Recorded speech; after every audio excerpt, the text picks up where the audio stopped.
ہو سکے تو تم مجھے معاف کر دینا۔ جس زمین کے لالچ میں میں نے یہ سب کچھ کیا تھا وہ زمین میں تمہارے نام کر دوں گا، اور اپنی بیٹی بھی۔ ڈی ایم کہتے ہوئے اپنی جگہ سے اٹھ کھڑے ہوئے تو حدید بھی کھڑا ہو گیا۔ تم ایک اچھے باپ کی اولاد ہو۔ ڈی ایم نے جاتے ہوئے حدید کا کندھا ٹیپ کیا تو خاموشی سے سائڈ پر ہو گیا۔ کیا واقعی آپ نے ماں کو مارا تھا؟ اس سے پہلے کہ ڈی ایم دروازہ کھولتے، کمرے سے باہر قدم رکھتے حدید کی آواز پر پلٹے۔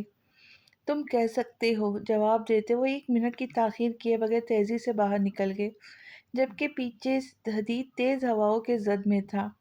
کچھ باتوں کا نہ جاننا ہی ہمارے حق میں بہتر ہوتا ہے، حیات کی آواز گونجی۔ جیسے اخبار میں آتا ہے نا، 3 عورتیں 3 کہانیاں، بالکل ویسے ہی ہم تینوں کے بارے میں ایک اسٹوری تو بنتی ہے۔ ہم تین ہیں اور ہماری 3 الگ کہانیاں ہیں۔ میں سوتیلا ہوں، حدید یتیم ہے، ہمنا کے ماں باپ کو کوئی پتہ ہی نہیں۔ حارث نے لان کے گھاس توڑتے ہوئے کہا تو حدید نے ہمنا کی طرف دیکھا جو بالکل چپ چاپ تھی۔ سب سے بکواس اور بورنگ کہانی تمہاری ہوگی اور سب سے ہٹ میری۔ خلاف توقع ہمنا کے جواب پر حدید چونکا۔ مجھے لگا تمہیں حارث کی بات بری لگے گی۔ حدید نے نرمی سے ہمنا کی طرف دیکھتے ہوئے کہا، مجھے اب اس کی بکواس بری نہیں لگتی کیونکہ یہ مجھے بالکل اپنے جیسا لگتا ہے، بلکہ اپنے سے بہتر۔ خیر، حارث کا آئیڈیا برا نہیں ہے۔ ہم تینوں پر کہانیاں تو بنتی ہیں، بلکہ کوئی اچھا سا پروڈیوسر ڈھونڈ کر ڈرامہ ہی بنوا لیتے، بہت مشہور ہوگا۔ کتنی عجیب بات ہے، بڑی ہی ڈرامائی اسٹوریاں ہے۔ جو کچھ ایک اچھے ڈرامے میں ہونا چاہیے وہ سب ہے۔ ہم تینوں انتہائی امیر کبیر ہیں، اچھی جگہوں پر پڑھ رہے، پھر بھی مظلوم ہیں۔ اپنی بات کے آخر میں ہمنا نے کہا لگایا تو حارث نے اسے مشکوک نظروں سے گھورا۔ زیادہ پریشان مت ہو، میں ابھی پاگل نہیں ہوئی۔ اپنے کہے کو روکتے ہوئے ہمنا نے جواب دیا تو اس نے سکھ کا سانس لیا۔ چلو شکر ہے، اتنی تو تسلی دی تم نے، ورنہ مجھے لگا تھا کہ اب ایک پاگل ساتھ گزارا کرنا پڑے گا۔ تمہیں کس نے کہا میرے ساتھ پاگل خانے آنے کو؟ تم یہاں ہی رہنا۔ ہمنا نے لان میں نظر دوڑائی جہاں شام کے سائے ڈھل رہے تھے۔ تمہارے ساتھ پاگل خانے شفٹ ہونے مجبوری ہے۔ اب ذرا سی بات پر ہم تمہاری طرف دوڑنے سے تو رہے، بہتر ہوگا کہ شفٹ ہی ہو جائے۔ ویسے بھی اگر تم اکیلی پاگل خانے گئی تو پاگلوں کا برا حال ہو جائے گا، اس لیے ہم دونوں کو ساتھ لیتی جانا، باقی سب محفوظ رہیں گے۔ حارث کے جواب پر حدید مسکرانے لگا۔ تم اپنے بھائی پاس نہیں جاؤں گے؟ میرے پاس تو کوئی اور ٹھکانہ نہیں ہے۔ اب کی بار ہمنا کے سوال پر حدید کے ساتھ ساتھ حارث بھی چونکا۔ تمہارے ساتھ کیا مسئلہ ہے؟ ہاں، کیوں ہمیں جدا کرنے پہ تلی ہوئی ہو؟ حارث نے حدید کے کندھے پر اپنا بازو پھیلاتے ہوئے کہا، میں واپس نہیں جانا چاہتا۔ حدید کے جواب پر ہمنا نے اسے ایبرو اچکا کر دیکھا۔ کیوں؟ ہمنا کو تجسس ہوا کہ وہ کیا وجہ بتائے گا۔ کیونکہ وہاں تم نہیں ہو۔ حدید کے جواب حارث کھانسنے لگا تو ہمنا نے بھی اپنی آنکھوں کا زاویہ تبدیل کیا۔ اگر تم لوگ چیپ قسم کے رومانس کرنا چاہتے ہو تو اتنا یاد رکھنا کہ میں کہیں نہیں جاؤں گا، بلکہ یہاں لیٹ کے مزے لوں گا۔ حارث کے جواب پر ہمنا مسکراتی ہوئی اٹھ کھڑی ہوئی۔ مگر میرا فی الحال ایسا کوئی موڈ نہیں ہے، لہٰذا تم لوگ تسلی سے یہاں لیٹو، میں جا رہی ہوں۔ ہمنا کپڑے جھاڑتی اندر کی طرف بڑھ گئی۔ بس تیرے سینے میں ٹھنڈ پڑ گئی، اب تو خوش ہے؟ کتنے دنوں بعد وہ فریش نظر آ رہی تھی۔ ہمنا کے جاتے ہی حدید نے حارث کو پنچ کیا۔ تو بڑی ہی کوئی کمینی چیز ہے، لڑکی کے پیچھے اپنے دوست کو مار رہا ہے۔ یاد رکھ، میں نے تجھے کل ہی معاف کیا ہے، تو نے میرے پاؤں پڑے تھے۔ حارث نے کل کا واقعہ یاد دلایا۔ میں نے پاؤں نہیں پڑے تھے، بلکہ تو نے مجھے خود مار کر اپنے پاؤں میں گرایا تھا۔ حدید کہتا ہوا کھڑا ہو گیا۔ جا اب اس کے پیچھے، مگر یاد رکھی میں کبھی تیرے پیچھے نہیں آؤں گا، تجھے ہی میرے پیچھے آنا پڑے گا۔ حارث نے پیچھے سے آواز لگائی، جبکہ حدید سنی انسنی کرتا اندر کی طرف بڑھ گیا۔ چل بیٹا حارث، آج پھر وہی گیم کھیلتے ہیں جو بچپن میں کھیلا کرتے تھے۔ آسمان پہ جتنے بھی تارے ہیں ان سے اپنے نام کا پہلا حرف بنا، کیونکہ میرے پاس کرنے کے لیے اب اور کوئی کام نہیں ہے۔ حارث کہتا آسمان پر دیکھنے لگا۔ اپنا سامان پیک کر لو، میں ڈرائیور کو کہہ دوں گا کہ جب تم کہو وہ تمہیں چھوڑ آئے۔ شیشے میں بال بناتے ہوئے حیات نے اپنے پیچھے بیٹھی ہیرا کو مخاطب کیا۔ سننے میں یہ بات بہت رومانٹک اور مزے کی لگ رہی ہے۔ عموماً جب فلم یا ڈرامے میں ہیرو ہیروئن آپس میں لڑتے ہیں تو اسی طرح کی سچویشن پیدا ہوتی ہے، مگر میں کیا کروں، میرے پاس تو کوئی سامان ہی نہیں ہے۔ ہیرا کے جواب پر حیات برش ٹیبل پر رکھتا مڑا۔ ٹھیک ہے، پھر تم نے جب جانا ہو تو ڈرائیور کو بتا دینا، وہ تمہیں چھوڑ آئے گا۔ حیات نے سائڈ ٹیبل پر سے گاڑی اٹھائی۔ کیا میں ڈرائیور ساتھ آئی تھی؟ کلائی پہ گھڑی باندھتے حیات کے ہاتھ رکے۔ میں اکیلی نہیں آئی تھی، بلکہ تم مجھے اپنی اتنی ڈھیر ساری شرائط ساتھ لائے تھے، لہٰذا اب جانے سے پہلے میں تمہاری بہت ساری شرائط پوری کرنا پڑیں گی، ورنہ ہیرا نے اپنا جملہ ادھورا چھوڑا۔ ورنہ؟ حیات نے پرفیوم اٹھاتے ہوئے دہرایا۔ ورنہ یہ کہ میں نہیں جاؤں گی، ہیرا نے حیات کو چڑھاتے ہوئے جواب دیا۔ میں نے سوچا کچھ اور تھا، مگر مجھے خیال آیا کہ میں تمہاری طرح حیوان نہیں ہوں۔ میں تمہارا بدلہ تمہاری بیٹی سے نہیں لے سکتا، مگر میں تمہیں کبھی معاف نہیں کروں گا۔ گاڑی چلاتے ہوئے حیات نے رانا صاحب کو میسج سینڈ کیا اور موبائل ڈیش بورڈ پر رکھتے ہوئے اسٹیئرنگ پر مکہ مارا۔ پتہ نہیں مجھے کیا ہوتا جا رہا ہے، اچھا خاصا میں انسان تھا، مجھے کوئی چیز اچھی یا بری نہیں لگتی تھی سوائے اپنی گاڑی اور پیسے کے، مگر آج کل میں بہت فضول باتیں سوچنے لگا ہوں۔ بالوں میں ہاتھ پھیرتے حیات نے خود کو تنبیہ کی، تبھی ڈیش بورڈ پر پڑا اس کا موبائل بجنے لگا۔ بھائی آپ کہاں ہیں؟ مجھے آپ سے ملنا ہے۔ فون اٹینڈ کرتے ہی حدید کی آواز سنائی دی۔ میں وہاں ہی ہوں جہاں ہوتا تھا، اور تم کبھی بھی آ سکتے ہو۔ تمہارے آنے پہ پہلے پابندی تھی نہ اب ہے، اس لیے زیادہ اخلاق دکھانے کی ضرورت نہیں۔ حیات نے روکھے سے انداز میں جواب دیا۔ آپ بہت بدل گئے، پہلے تو آپ میری ایک کال پر صدقے واری جاتے تھے اور اب؟ حدید کے لہجے میں گلا تھا۔ میں اب بھی تمہارے صدقے واری ہی جاتا ہوں، مگر تمہیں اب محسوس نہیں ہوتا۔ حیات کے جواب پر حدید کچھ لمحوں کے لیے خاموش ہو گیا۔ ویسے ایسی کون سی مجبوری تھی جو تم نے یوں فون کیا؟ حیات کو اچانک خیال آیا، بھائی میں نے شادی کرنی ہے۔ حیات اس بات کے لیے تیار نہیں تھا، اس لیے اس کا پاؤں بریک پر زور ڈال گیا، جس سے گاڑی جھٹکے سے رکی۔ کیا؟ حیات کے منہ سے بے ساختہ نکلا۔ ہاں میں نے شادی کرنی ہے، اب آپ بڑے ہیں تو آپ کو ہی بتاؤں گا نا۔ حدید کی آواز اب پہلے سے قدر آہستہ تھی۔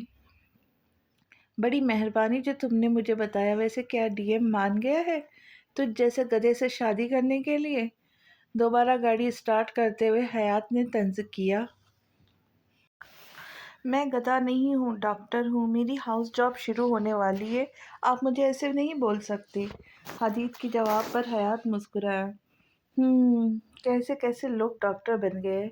حیات اب نارمل بات کر رہا تھا۔ بھائی میں نے آپ سے ڈی ایم کے بارے میں بات کرنی ہے۔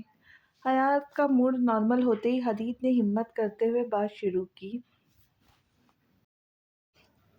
میں ڈی ایم کے بارے میں کوئی بات نہیں سننا چاہتا، اگر تم نے کوئی اپنی بات کرنی ہے تو 100 دفعہ آؤ، اور اگر تم ڈی ایم کے وکیل بن کر آنا چاہتے ہو تو میری طرف سے معذرت قبول کر لو۔ حیات کا لہجہ ایک دم سخت ہوا۔ صرف ایک بار میری بات سن لے، دوبارہ ضد نہیں کروں گا۔ حدید کے دوبارہ کہنے پر حیات خاموش ہو گیا۔ بھائی پلیز صرف ایک بار، حدید نے دوبارہ دہرایا۔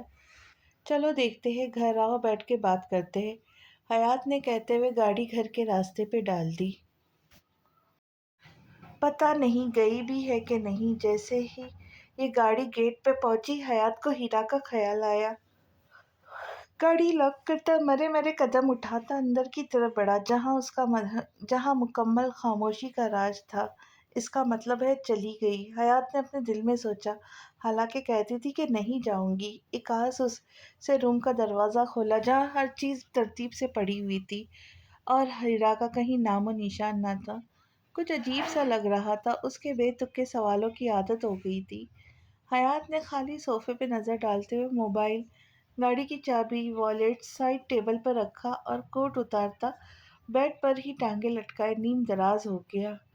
کچھ عجیب سی زندگی ہے میری، ایک ہی روٹین، صبح اٹھ کر تھانے جانا، سارے دن رنگ برنگی لوگوں سے ملنا، رات کو واپس گھر لوٹنا جہاں کوئی آپ کا منتظر نہیں۔ حیات خود کلامی کرتا اٹھ بیٹھا، ابھی وہ اپنے کف لنک نکال ہی رہا تھا کہ باتھ روم کا دروازہ کھلا